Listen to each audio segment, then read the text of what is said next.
Hey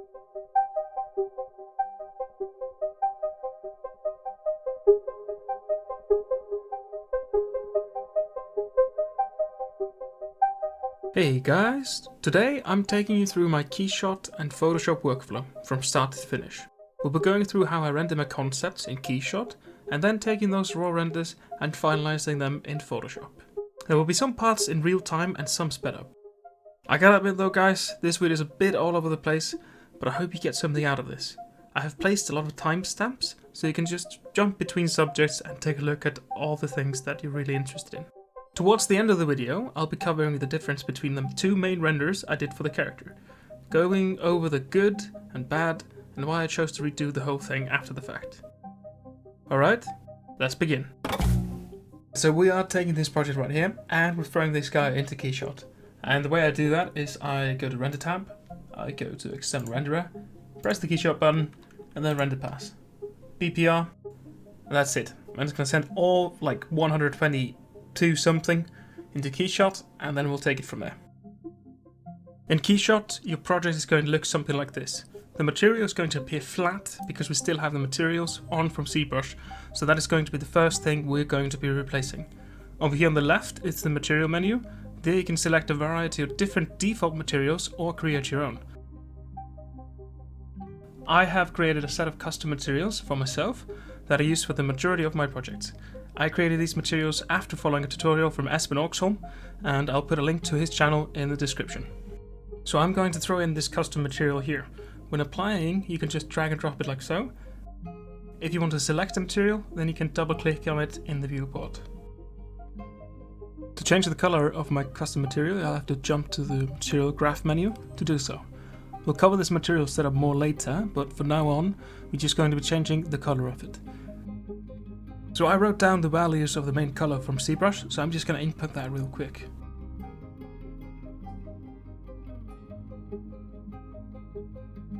The other parts don't have the material itself because you have to manually apply it to everything. So what I do is I hold Shift, left click, and then right click the other red parts to apply it to the rest of it. And that's how we're going to be doing it. If you want to, you can press the performance mode over here. So then it's going to be easier to see what you're doing and all that when you're applying the material. Alright, now I'm going to speed up the footage just a little bit, because I'm just doing the same thing over and over again. So I'm just adding all the materials from my custom material set and I'm adding it to the rest of the character. You can always slow down the footage to your liking in the YouTube playback settings.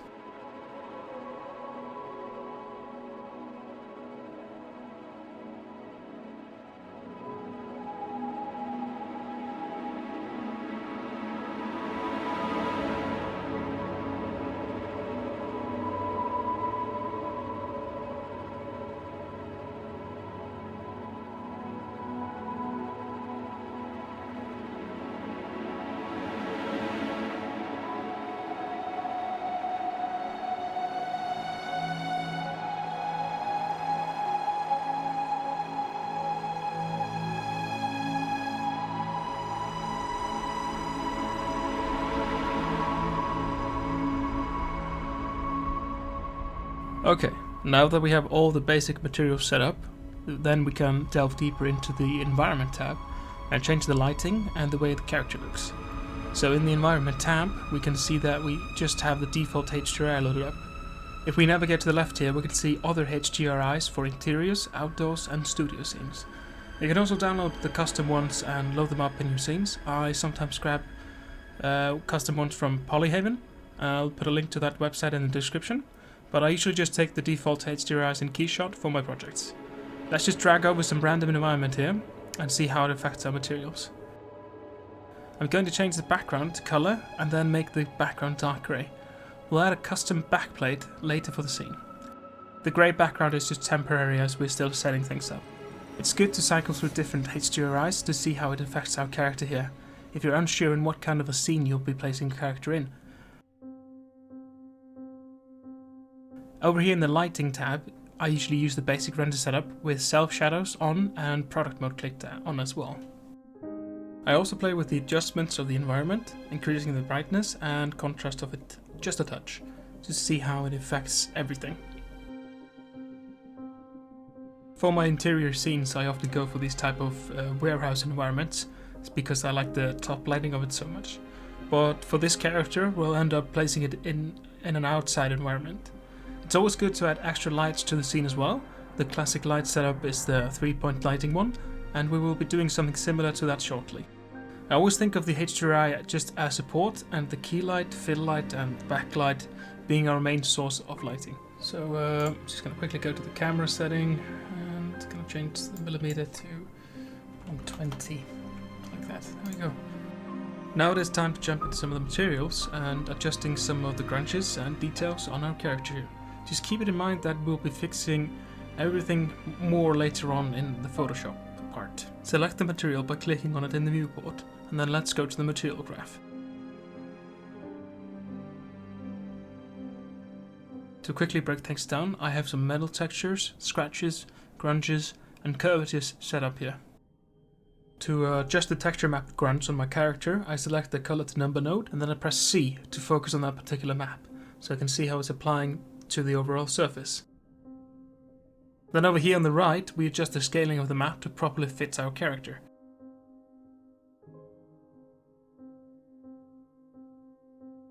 At the moment, I feel satisfied with how the character looks, and I will be adjusting this material a little bit more as we go on. Then you can press C again on the color to number node to take it away the focus, so you can see your default material again with the changes you've made. If you allow your character to sit a little bit in the render engine, you'll be able to see how the textures and grunges are affecting it. Then you can adjust it from there if you're not too happy with how the character is currently looking. In Photoshop, I have prepared a backplate image that we will use as a background for the character. I grabbed this one from unsplash.com and I'll put a link to it in the description. In Photoshop, sometimes I auto-tone and contrast the image. Then I add a Gaussian blur because the background is not something too important to our concept this time, and it's just acting as a complementary thing. Inserting the backplate in Keyshot is simple. We go to the Environment tab, Backplate Image, and then find your backplate in the File Explorer. After you insert the backplate, you'll see that the scene will adjust to it and scale to the resolution of the image. The reason I insert the background like this in Keyshot is because there's some filters that are used in Keyshot that only work when you render the character with a background. For example, the bloom and chromatic or aberration filters. Let's adjust the character to the scene, and now we have the difficult task of fixing up the lighting to fit the character more into this outdoor type of a scene. Let's throw some different HDRIs in here. I like this one here because of the top lighting that it gives. We'll fix some light issues in Photoshop later down the line too. Let's just rotate the environment a little bit to see where this takes us. Adjust the brightness and contrast just a touch to exaggerate some of the lights in the HDRI. In the HDRI editor, we can add more light sources to the scene. I'm going to add a new pin, and now you can see in the scene that another light source has been added. You can use the highlighter to select anywhere on your character, and the light will move to the location that you select.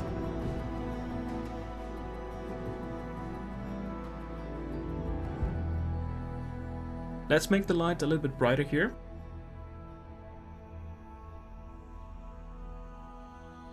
And I'm going to make the light radius a little bit larger, and I'm going to add a bit of a yellow color tint to the light so it fits the scene a little bit better. Now I want to save the camera position, so we'll go to the camera tab here on the right and add a new camera. Just name it main cam or something else, and then on the right here we can lock the camera in place. Let's add another pin and move it around. I'm going to go for a bit of a fill light here. We will adjust the radius, fall off and brightness a bit on this light. Alright, so I'm going to speed up the footage for a little bit as I'm just repeating the same stuff over and over again. There's just one thing that I forgot to mention, and that is if you want to be able to move your character again, then you just need to go back to the camera tab on the right and select the free camera.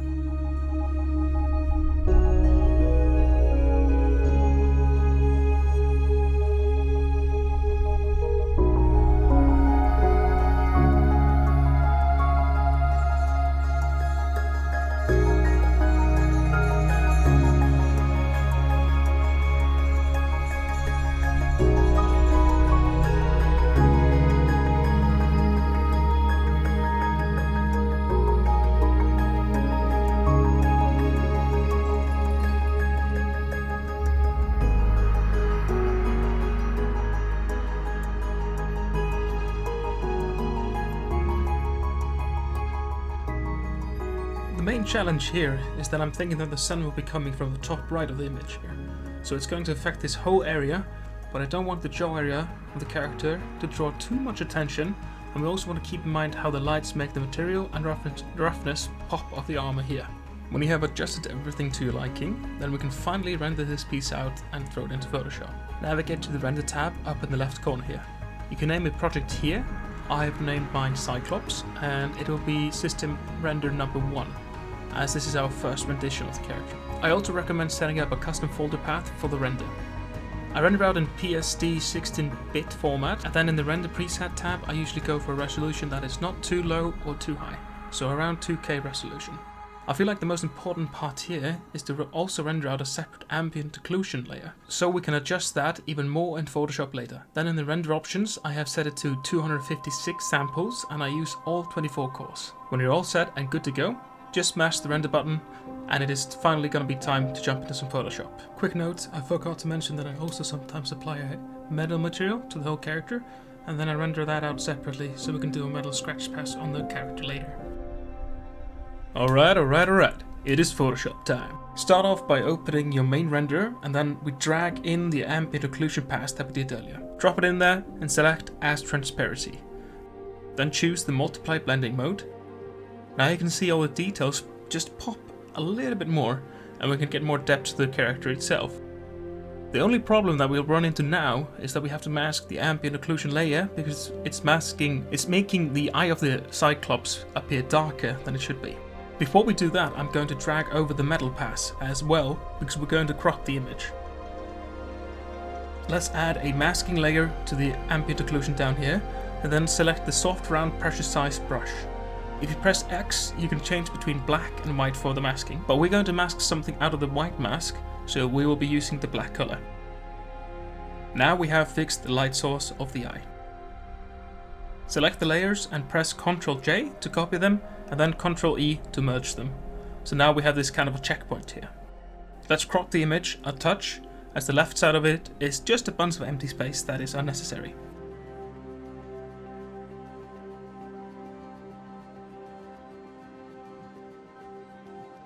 Let's convert our image to a smart object. I sometimes forget to do this, so you will probably notice that in the process. Navigate to the filter tab up in the left corner and press camera raw filter, and this is where most of the magic happens really. Now we're going to tinker with a bunch of settings all in one place. I suppose the main thing to keep in mind is keeping all these settings subtle. A good trick is to crank the settings all the way up and then dial it back a little bit. You can also click and hold the eye marker to turn an effect on and off. I'm going to speed up the footage by just a touch, as this is just the first pass. I always tinker with the exposure, contrast, highlights and shadows. Then I amp up the textures and clarity just a bit, as well as I adjust the vibration and saturation of the image.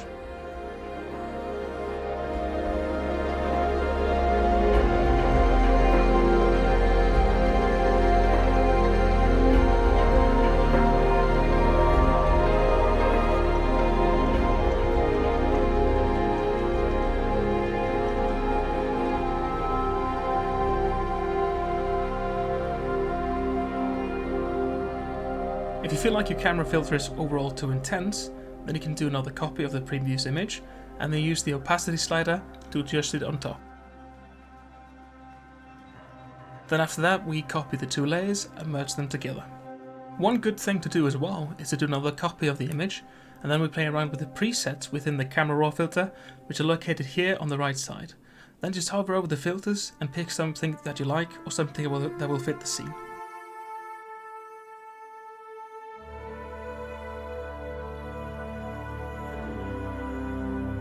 I am picking the filter Cool Matte, and then we take down the opacity to about 20%.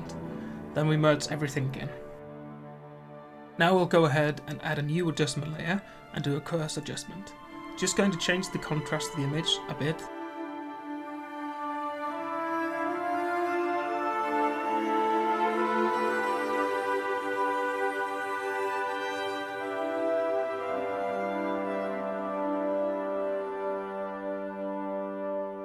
I feel like we could have set up the lighting of the scene better in Keyshot, as now I see the face of the character is a bit too dark, but that is something we can fix more later.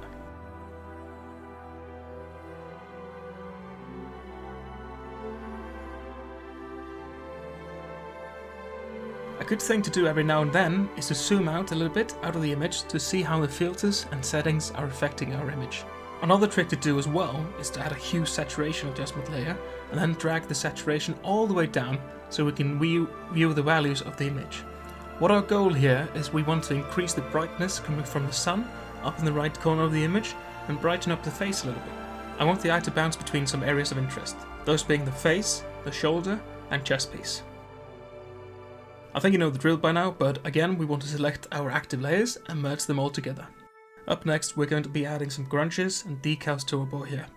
I drag and drop some roughness maps into my scene and then I create a new folder for it. Then I choose a blending mode for it and I usually go for either soft light or hard light. After that I just drag it into whatever area I want it to be in and then I add a masking layer to it and then I invert the mask layer with Ctrl-I.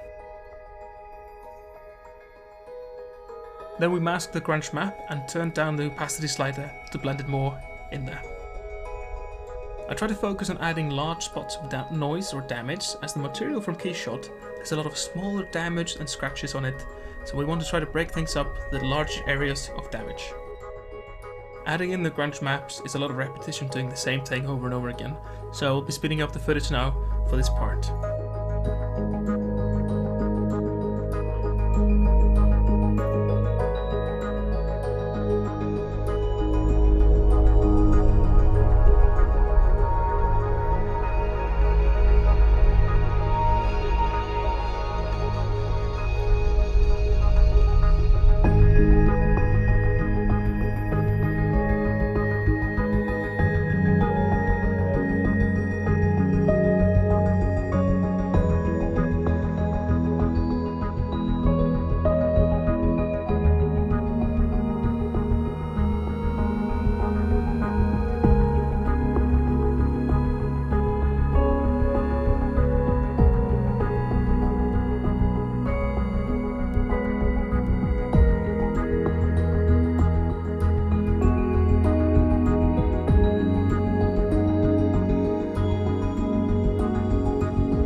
So adding in decals next is another thing.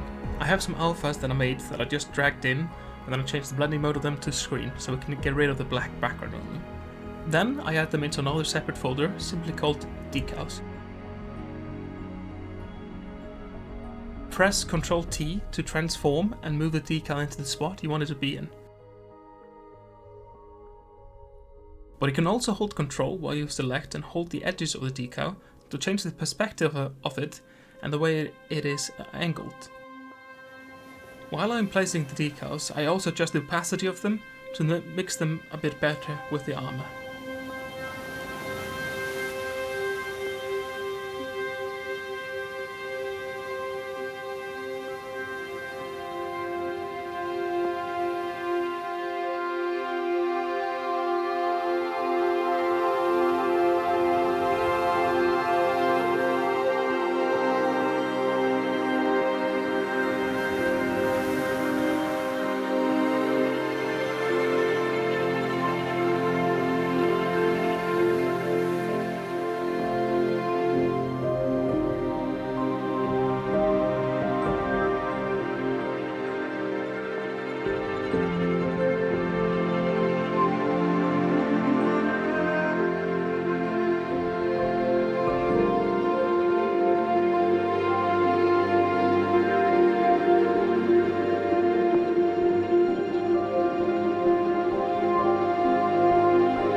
After adding in all the decals, we can change the blending mode of the folder itself to screen, and then merge the folder together, which makes it so it's all in one layer.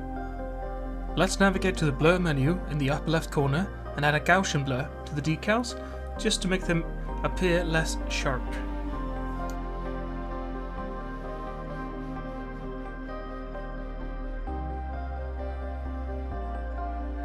Before we move forward, we want to merge everything again.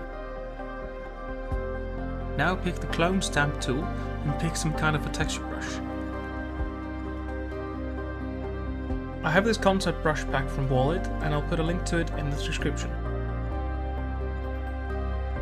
With the stamp tool, you want to hold Alt and select some area from the character that has a similar surface, and then we want to go over the decals to make them appear worn.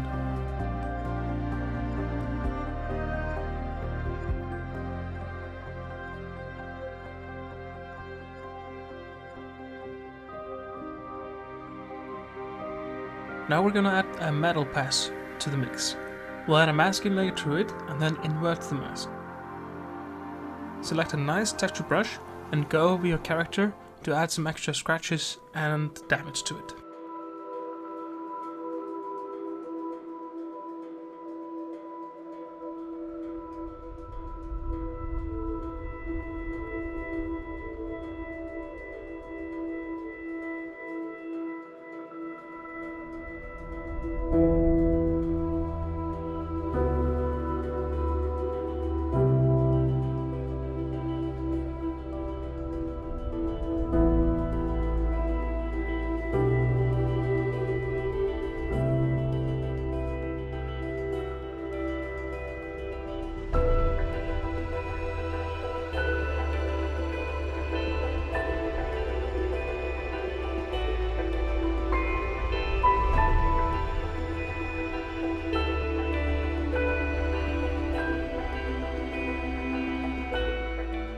And would you look at that?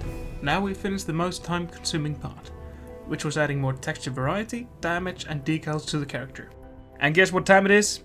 We're merging everything again. And now we continue on by adding a new layer, and we can name it Top Light. With this one we want to exaggerate the sun that is coming from the top right. Select the gradient tool and select radial gradient, then I want to add a bit of a yellow tint to the gradient color.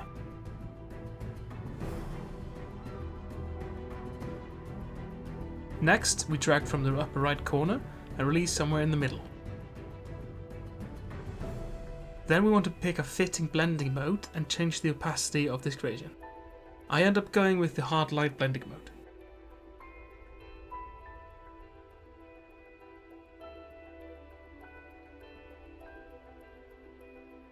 Let's also add an extra glow on the eye of the character. Create a new layer and color pick the eye. Change the brush to a softer one and then just draw on top of the eye.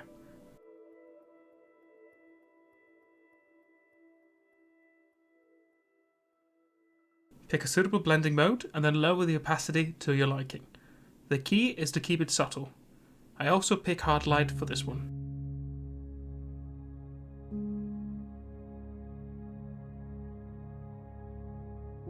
Now merge everything one more time. After that, make 2 more copies of the image and just name one light and the other dark. We're going to select the light layer and brighten everything up in the camera raw filter. Exaggerate everything. I crank up the exposure, highlights and the whites.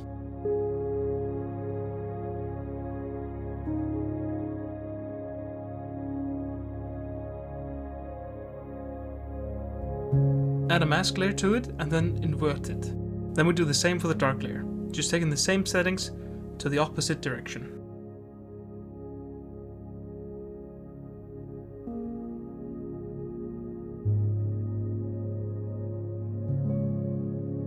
Now we're going to use these 2 layers to guide the eye a bit better by making some areas darker and the others lighter. I'm going to speed up the footage, but the general idea is to brighten up the areas that you want the eye to be guided to and darken the other areas. I also play around with the opacity on the layers themselves.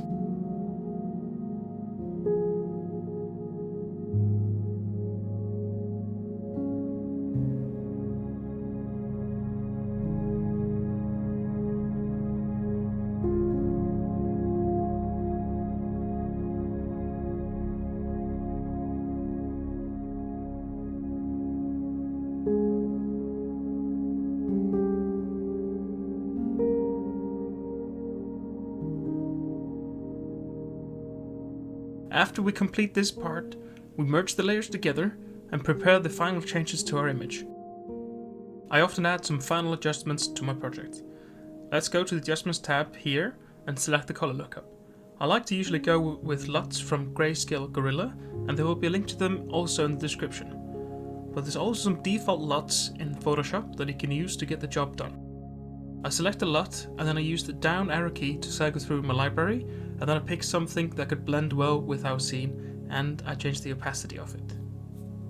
Also, before we continue, go to the Filter tab and select Lens Correction, and in the Custom tab we adjust the Chromatic Aberration just a touch.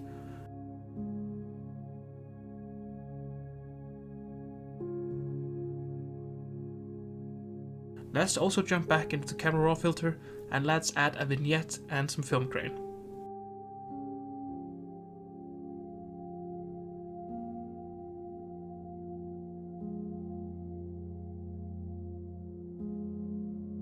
After that, we can go ahead and add another LUT just to wrap it all up.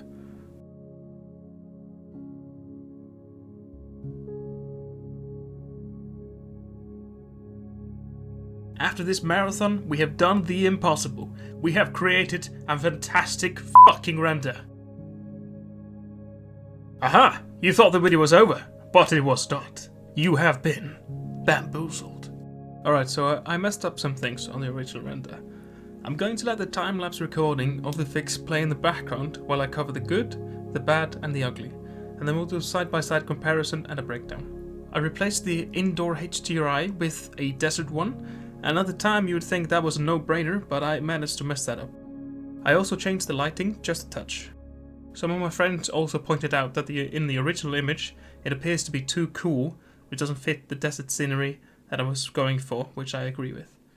I feel like there's also too much saturation and contrast going on, and I inserted a curve early on that gave me some issues. I also way overdid the saturation of the backplate image in the original, which made it appear to be too colourful.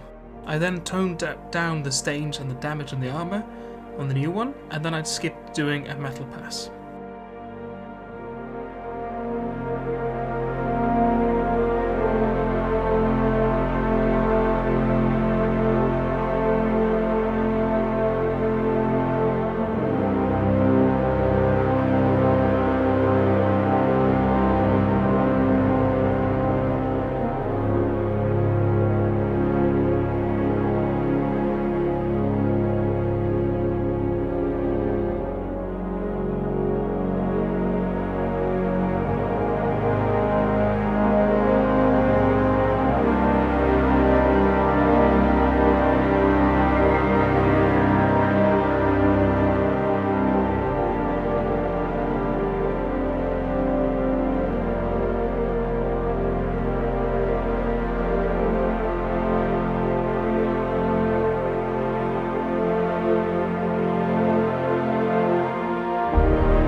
Okay, so let's quickly break down the two images here.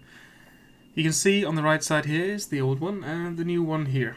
So the first thing to point out is with the old HDRI, it didn't have the desert reflections over here.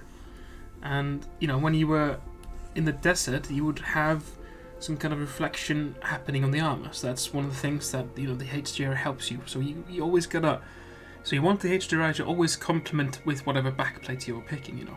So it gives you the most information on the character. And then another thing is that I made the suit way too dark, especially in this area. You see it's a lot better here, and it's a lot more readable. And it didn't make much sense, really, to do it like that. And one thing as well is that we have the sun hitting this area, and this one just a lot better than this thing here. This looks like some kind of a light, you know, which it was because we used the indoor HDRI. So that's one of the lessons to learn from this one. You can see just there's nothing really much going on here, and he mixes a lot better here than in the other one. And then you can notice the grunges are a lot more intense on this one, while on this one it's a little bit less, which is just a little bit more pleasant on the eye.